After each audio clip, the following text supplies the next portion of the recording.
Hello friends, आप सबका स्वागत है हमारे चैनल पे। पिछले वीडियोस में हम लोगों ने बात की थी कि इंडेक्सेस क्या होते हैं, निफ्टी, बैंक निफ्टी, सेंसेक्स, ये सब क्या होता है, स्टॉक एक्सचेंजेस क्या होते हैं, एक्सचेंजेस क्या रोल अदा करते हैं ट्रेडिंग के अंदर, और जो शेयर्स हम खरीदते हैं वो शेयर्स हमारे पास कहाँ से होते हैं, कौन से रूट से होते हुए आते हैं, किसके पास से आते हैं, और जो पैसा हमारे पास करता है वो कहाँ पे जाता है। ठीक है, यहाँ तक हम लोगों ने बात की थी। अब आगे हम लोग बात करेंगे कि आखिर जो कंपनीज़ होती हैं ना, वो कंपनीज अपने आप को लिस्ट क्यों करवाती हैं शेयर मार्केट में। कोई अपने शेयर क्यों बेचना चाहेगा किसी को ना। उसके बारे में हम लोग बात करते हैं, और उस पहली बार जब लिस्टिंग करने की प्रोसेस होती है उसको बोलते क्या है। ठीक है, इसके बारे में बात करेंगे।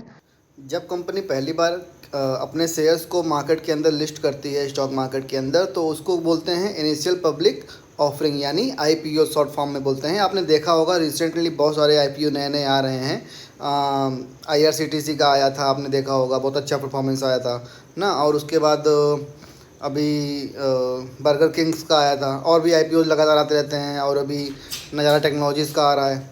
तो गाइस, अगर हम आईपीओ के डिफिनेशन के बारे में बात करें तो होता क्या है, initial public offering is the process by which private company can go public. मतलब कंपनी पहले प्राइवेट थी, प्राइवेट लिमिटेड थी, सिर्फ प्राइवेट प्लेयर, बड़े प्लेयर इसकी हिस्सेदारी खरीद सकते थे, या कंपनी का ओनर के पास हिस्सेदारी थी, पब्लिक के पास हिस्सेदारी नहीं थी।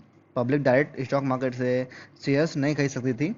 ठीक है, उसको बनाएंगे पब्लिक बाई। ठीक है, public by sale of stock to general public. General public को एक बार शेयर बेच दिया जाएगा और वो फिर क्या हो जाएगी, कंपनी पब्लिक हो जाएगी। अब नॉर्मल पब्लिक, आम लोग, हम और आप डीमेट अकाउंट खुलवा करके उस कंपनी के शेयर्स ले सकते हैं, उस कंपनी में हिस्सेदारी ले सकते हैं। अब सबसे बड़ा क्वेश्चन, आखिर ज़रूरत क्या है, ना बेचेंगे तो काम नहीं चलेगा। देखिए, बात करते हैं इसके बारे में। सबसे बड़ी बात है, कंपनीज को टाइम टाइम पे फंड्स की ज़रूरत, यानी फ्रेश फंड्स की ज़रूरत पड़ती रहती है। ठीक है, रीजन क्या क्या होते हैं, दो मेजर रीजन के बारे में बात कर रहा हूँ। पहला होता है एक्सपेंशन। जब भी कोई कंपनी को एक्सपेंड करना होता है, जैसे ये बर्गर किंग का आईपीओ आया था, क्यों आया था, क्योंकि उनको एक्सपेंशन करना है, नए रेस्टोरेंट्स खोलने हैं ना।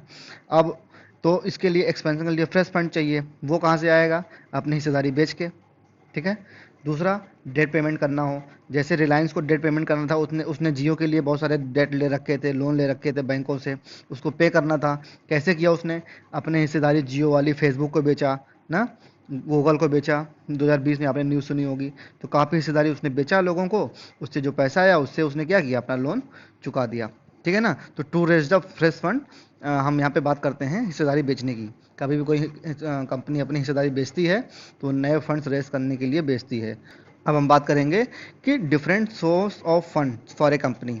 मतलब सिर्फ पब्लिक को ही हिस्सेदारी क्यों बेचना, और भी सोर्स हो सकते हैं कंपनी के फंड रेज करने के। जी हाँ, बिल्कुल होते हैं, और बताता हूँ आपको पब्लिक को भी क्यों बेचना है। ठीक है, तो पहला रीजन क्या है, पहला सोर्स ऑफ इनकम क्या है, बैंक। बैंक से जाए डायरेक्ट कंपनी और लोन ले ले। दूसरा, कोई बिग इंस्टीट्यूशन के पास जाए, बड़ी बड़ी कंपनी जैसे एलआईसी वगैरह हैं, तो इनके पास जाए और बोले सर आप हमको फ़ंड दे दीजिए, हमको ये एक्सपेंशन करना है या डेट पे करना है, हम आपको अपनी हिस्सेदारी दे देंगे, अपने शेयर दे देंगे। या प्राइवेट पार्टी के पास जाएं, जैसे राकेश झुनझुनवाला के पास चले गए, जो बड़े बड़े इन्वेस्टर्स होते हैं प्राइवेट, उनके पास चले गए, उनसे बोल दिया, दबाने के पास चले गए और उनसे बोला कि सर आप हमारी शेयर खरीद लीजिए और हमको पैसा दे दीजिए। फिर अगर ये सब लोग नहीं मानते हैं या इन सब के पास कंपनी नहीं जाती है, तो कहाँ पे आती है कंपनी, पब्लिक पे आती है। अब मानने का देखो क्या है, हर कंपनी का अलग अलग टाइप का रिस्क मैनेजमेंट होता है। जैसे मान लीजिए कोई कंपनी है, वो शॉर्ट टर्म में शायद कमाई ना करे ना, लॉन्ग टर्म में कमाई करे, लेकिन जब बैंक से पैसा लेगी तो उसको हर साल एक फिक्स अमाउंट ऑफ मनी देना है बैंक को। हो सकता है कंपनी को 3-4 साल बाद प्रॉफिट आना शुरू करे, तो वो बैंक के पास जाएगी तो बैंक मना कर देगी कि नहीं भैया हम पैसा नहीं दे पाएंगे, क्योंकि आपके पास डेट पे करने का वही नहीं है। ठीक है ना, मतलब वो सोर्स नहीं है, अभी सोर्स ऑफ इनकम आपका नहीं है, आप लॉस में चल रहे हैं कंपनी आपकी, तो आप हम आपको नहीं दे सकते फंडिंग, तो यहाँ से कैंसिल हो जाएगा। बिग इंस्टीट्यूशंस क्या है कि उनके पास भी लिमिटेशंस रहती हैं, वो छोटी कंपनी में कभी कभी ऐसा होता है कि पैसा लगाना नहीं पसंद करते हैं ना, लिक्विडिटी कंस्ट्रेंट्स होते हैं, तो इसलिए वो भी मना कर देते हैं। प्राइवेट प्लेयर भी मना कर दिए मान लीजिए, तो कंपनी सोचती है कि चलिए हम अपने शेयर्स को पब्लिक को बेच देते हैं और पब्लिक से फंड उठा लेते हैं। फिर वो क्या करती है, अब सेबी से बात करती है, स्टॉक एक्सचेंजेस से बात करती है, वहाँ पे आती है, आईपीओ लेकर के आती है। उसका आईपीओ ज़्यादा सब्सक्राइब होता है या कम सब्सक्राइब होता है, उस हिसाब से डिपेंड करता है कि वो कंपनी मार्केट में लिस्ट होगी या नहीं होगी, ठीक है। तो उस तरीके से पब्लिक द्वारा डायरेक्ट पैसा उठाया जा सकता है। अब इसमें क्या होता है कि पब्लिक लॉन्ग टर्म के लिए उसमें उसके अंदर शेयर के अंदर हिस्सेदारी ले लेती है, या शॉर्ट टर्म के लिए भी, जो भी है। मतलब पब्लिक ने एक बार कंपनी को फंड दे दिया तो कंपनी ने उस चीज़ से अपना बिजनेस आगे बढ़ा लिया, और जो प्रॉफिट आते रहेंगे वो कंपनी को देता रहेगा, पब्लिक को देता रहेगा, ठीक है।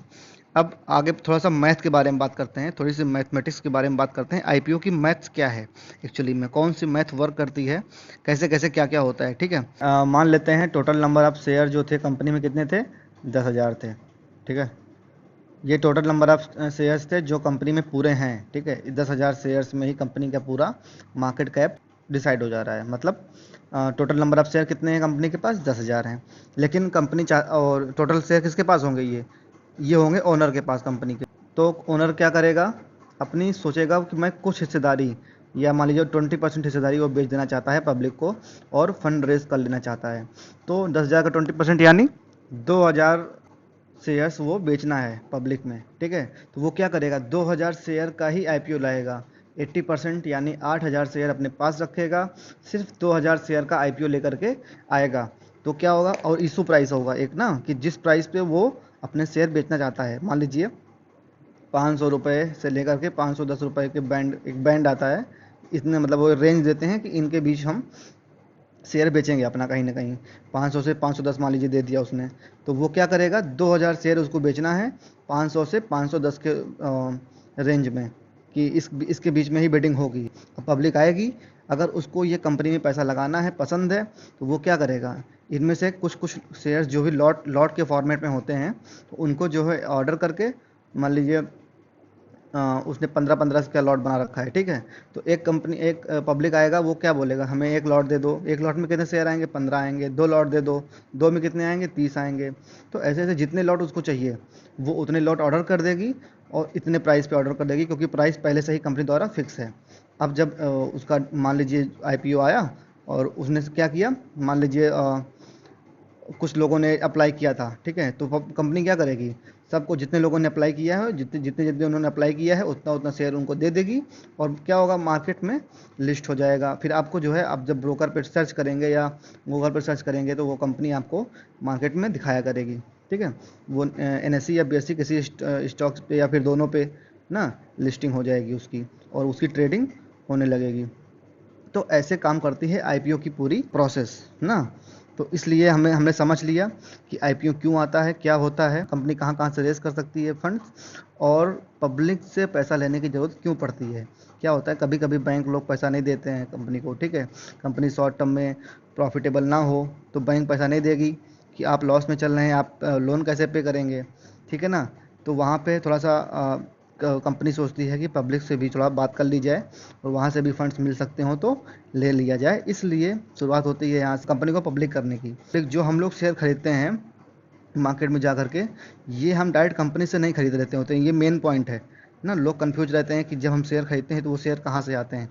पिछली वीडियो में हमने बताया भी था कि वो दूसरा कोई जो पहले से खरीद रखा है उसने बेचा है, तो हमने खरीदा है, वो सेकेंडरी मार्केट है। लेकिन आईपीओ क्या होती है, ये प्राइमरी मार्केट होती है, डायरेक्ट हम कंपनी से शेयर खरीदते हैं, ठीक है। तो ठीक है, अभी के लिए इतना रखते हैं, आने वाली वीडियो में आगे बात करेंगे। धन्यवाद।